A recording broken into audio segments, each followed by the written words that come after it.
Hi everyone, it's Elizabeth from World's Cup of Joe, Awaken Your Soul.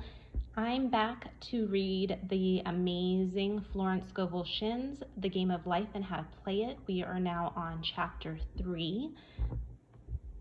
So let's begin. Chapter 3, The Power of the Word. A person knowing the power of the word becomes very careful of his conversation.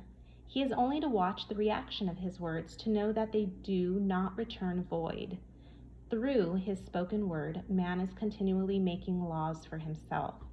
I knew a man who said, "I always miss a car. It invariably pulls out just as I arrive." His daughter said, "I always catch a car. It's sure to come just as I get there." This occurred for years. Each had made a separate law for himself, one of failure, one of success. This is the psychology of superstitions. The horseshoe or rabbit's foot contains no power, but man's spoken word and belief that it will bring good luck creates expectancy in the subconscious mind and attracts a lucky situation. I find, however, this will not work when man has advanced spiritually and knows a higher law. One cannot turn back and must put away graven images. For example, 2 men in my class had had great success in business for several months when suddenly everything went to smash. We tried to analyze the situation, and I found instead of making their affirmations and looking to God for success and prosperity, they had each bought a lucky monkey. I said, "Oh, I see. You've been trusting in the lucky monkeys instead of God. Put away the lucky monkeys and call on the law of forgiveness. For man has power to forgive or neutralize his mistakes." They decided to throw the lucky monkeys down a coal hole, and all went well again. This does not mean, however, that one should throw away every lucky ornament or horseshoe about the house, but he must recognize that the power back of it is the one and only power, God, and that the object simply gives him a feeling of expectancy. I was with a friend one day who was in deep despair. In crossing the street, she picked up a horseshoe. Immediately, she was filled with joy and hope. She said God had sent her the horseshoe in order to keep up her courage. It was indeed at that moment about the only thing that could have registered in her consciousness. Her hope became faith, and she ultimately made a wonderful demonstration. I wish to make the point clear that the men previously mentioned were depending on the monkeys alone, while this woman recognized the power back of the horseshoe. I know in my case it took a long while to get out of a belief that a certain thing brought disappointment. If the thing happened, disappointment invariably followed. I found the only way I could make a change in the subconscious was by asserting, there are not two powers, there is only one power, God. Therefore, there are not disappointments, and this thing means a happy surprise. I noticed a change at once, and happy surprises commenced coming my way. I have a friend who said nothing could induce her to walk under a ladder. I said, if you are afraid, you are giving in to a belief in two powers, good and evil, instead of one. As God is absolute, there can be no opposing power unless man makes the false of evil for himself. To show you believe in only one power, God, and that there is no power or reality in evil, walk under the next ladder you see. Soon after, she went to her bank. She wished to open her box in the safe deposit vault, and there stood a ladder on her pathway. It was impossible to reach the box without passing under the ladder. She quailed with fear and turned back. She could not face the lion on her pathway. However, when she reached the street, my words rang in her ears, and she decided to return and walk under it. It was a big moment in her life, for ladders had held her in bondage for years. She retraced her steps to the vault, and the ladder was no longer there. This so often happens. If one is willing to do a thing he is afraid to do, he does not have to. It is the law of non-resistance, which is so little understood. Someone has said that courage contains genius and magic. Face a situation fearlessly, and there is no situation to face. It falls away of its own weight.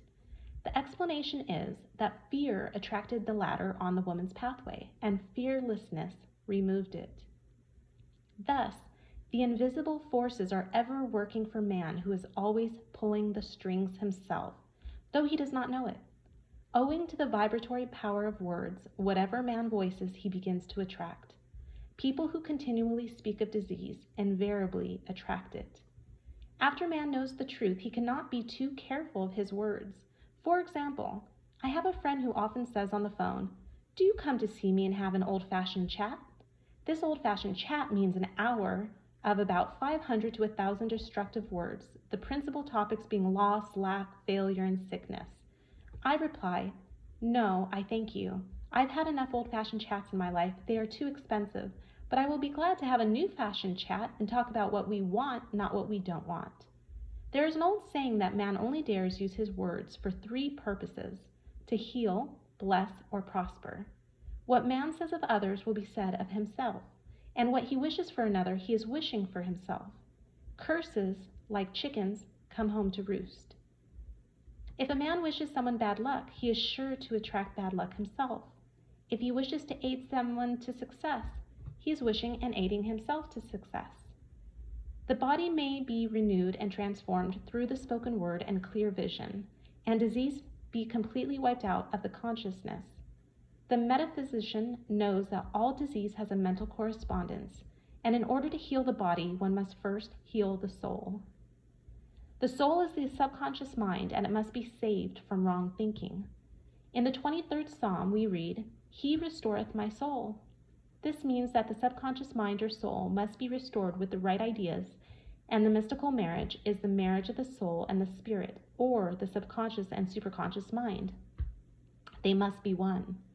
When the subconscious is flooded with the perfect ideas of the superconscious, God and man are one. I and the Father are one. That is, he is one with the realm of perfect ideas. He is the man made in God's likeness and image, imagination, and is given power and dominion over all created things, his mind, body, and affairs. It is safe to say that all sickness and unhappiness come from the violation of the law of love. "A new commandment I give unto you, love one another," and in the game of life, love or good will takes every trick. For example, a woman I know had for years an appearance of a terrible skin disease. The doctors told her it was incurable, and she was in despair. She was on the stage, and she feared she would soon have to give up her profession, and she had no other means of support. She, however, procured a good engagement, and on the opening night made a great hit. She received flattering notices from the critics and was joyful and elated. The next day she received a notice of dismissal. A man in the cast had been jealous of her success and had caused her to be sent away. She felt hatred and resentment taking complete possession of her, and she cried out, "Oh God, don't let me hate that man." That night she worked for hours in the silence. She said, "I soon came into a very deep silence. I seemed to be at peace with myself, with the man, and with the whole world. I continued this for 2 following nights, and on the 3rd day I found I was healed completely of the skin disease.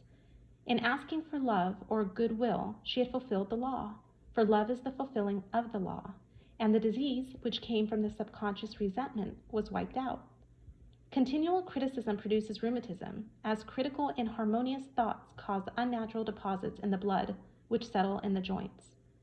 False growths are caused by jealousy, hatred, unforgiveness, fear, etc.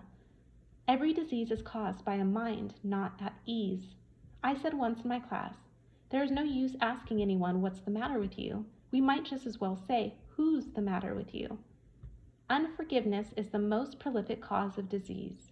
It will harden arteries or liver and affect the eyesight. In its train are endless ills. I called on a woman one day who said she was ill from having eaten a poisoned oyster. I replied, "Oh, no, the oyster was harmless. You poisoned the oyster. What's the matter with you?" She answered, "Oh, about 19 people." She had quarreled with 19 people and had become so inharmonious that she attracted the wrong oyster. Any inharmony on the external indicates there is mental inharmony. As the within, so the without. Man's only enemies are within himself, and a man's foes shall be they of his own household. Personality is one of the last enemies to be overcome, as this planet is taking its initiative in love. It was Christ's message, peace on earth, goodwill towards man. The enlightened man, therefore, endeavors to perfect himself upon his neighbor. His work is with himself, to send out goodwill and blessings to every man, and the marvelous thing is that if one blesses a man, he has no power to harm him. For example, A man came to me asking to treat for success in business. He was selling machinery, and rival appeared on the scene with what he proclaimed was a better machine, and my friend feared defeat. I said, "First of all, we must wipe out all fear and know that God protects your interests and that the divine idea must come out of the situation. That is, the right machine will be sold by the right man to the right man." And I added, "Don't hold one critical thought towards that man. Bless him all day and be willing not to sell your machine if it isn't the divine idea." So he went to the meeting fearless and non-resistant and blessing the other man. He said the outcome was very remarkable. The other man's machine refused to work, and he sold his without the slightest difficulty. "But I say unto you, love your enemies, bless them that curse you, do good to them that hate you, and pray for them which spitefully use you and persecute you." Goodwill produces a great aura of protection about the one who sends it, and no weapon that is formed against him shall prosper. In other words, love and goodwill destroy the enemies with oneself. Therefore, one has no enemies on the external. There is peace on earth for him who sends goodwill to man.